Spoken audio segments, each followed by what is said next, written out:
My name is Carissa and I love books, but I'm also a minimalist, like live in an 80 square foot van with all of my possessions, minimalist.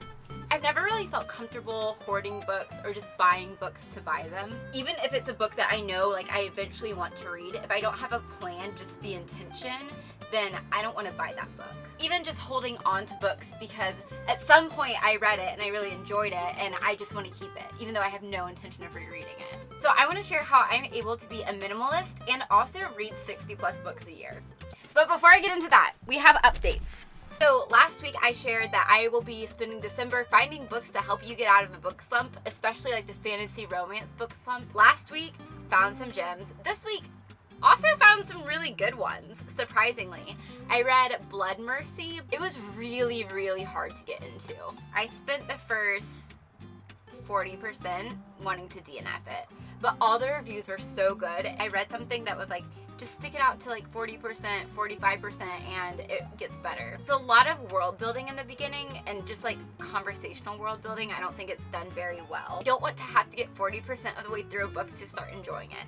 After the 40% mark though, it got good. The characters are really cute. The plot was intriguing. It was just way too long. I think that's the issue. Once I got into it, it was hard to put down.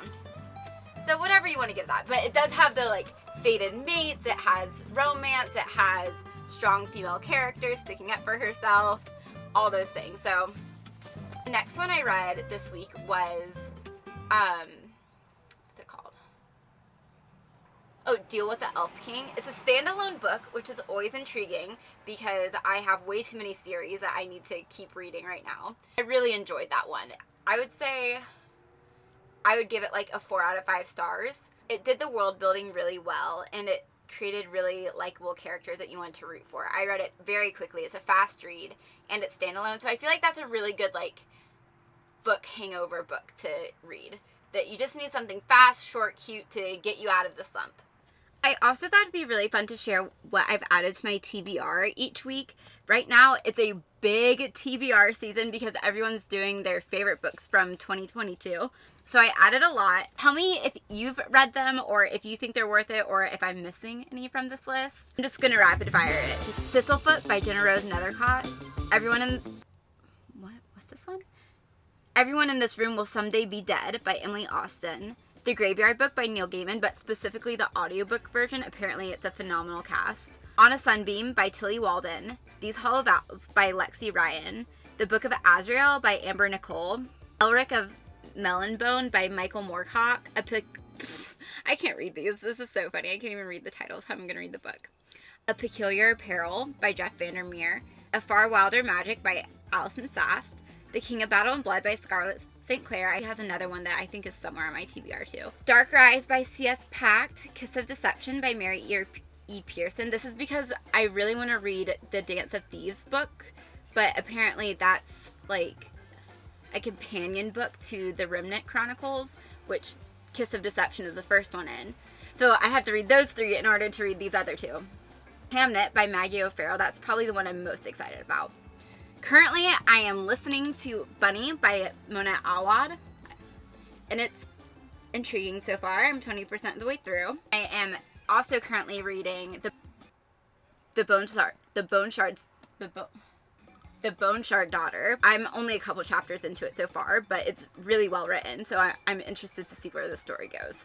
That's all I added. Tell me in the comments, should I take any of those off, or please let me know if any of those aren't good and I should take them off. One of the ways that I'm able to be a minimalist and also read 60 books a year, if I know I'm not going to read it, I don't buy it. If I don't have time to read it right now, I'm not going to buy it. Even if I know, this is something that I know I want to read eventually. It's on my TBR. I've been wanting to read it forever. If I don't currently have time to read it and I'm not about to finish a book or I don't think I'll have time soon, I'm not going to buy it because it's just going to be sitting on my shelf collecting dust, and I don't want it to be taking up space in my mind or literally my physical space that it doesn't need to be doing. If I don't plan on rereading a book, so let's say I buy it, I read it. If I don't plan on rereading it, I will give it away. And also, I think books and stories in general should keep living. Like, how sad would it be if you have a book and it's read once and like that's the only time it gets read? That's the only time that story, that actual book gets to live. I think it's so much more fun to be able to recommend books and give them away to friends and have that story continue to live on. I have very strict criteria for whether or not I buy a book. I try to read the majority of my books on Hoopla or Libby or Kindle Unlimited now. So that way I don't have to store them anywhere other than my phone. However, there are definitely books that's just not going to work for. Either they aren't on there for whatever reason, or they're so massive and just like such an undertaking to read that I'm just not going to be able to read them on my phone. Example, Way of Kings, absolutely not. That is not a read on your phone type of book. That's so discouraging on a phone screen.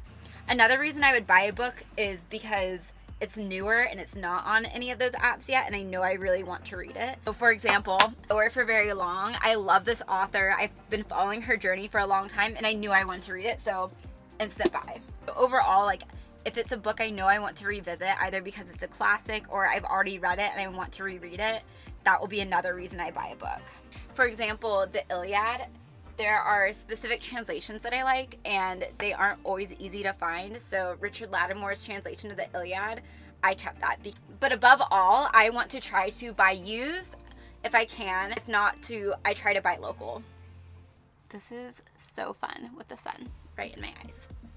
Let me show you where I keep these books right now though. I knew I wanted to have some space in the van for it, so this is our bookshelf.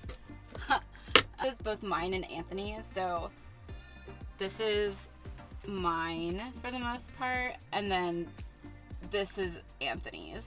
I also keep books down here, which is just kind of become my little cubby, unfortunately.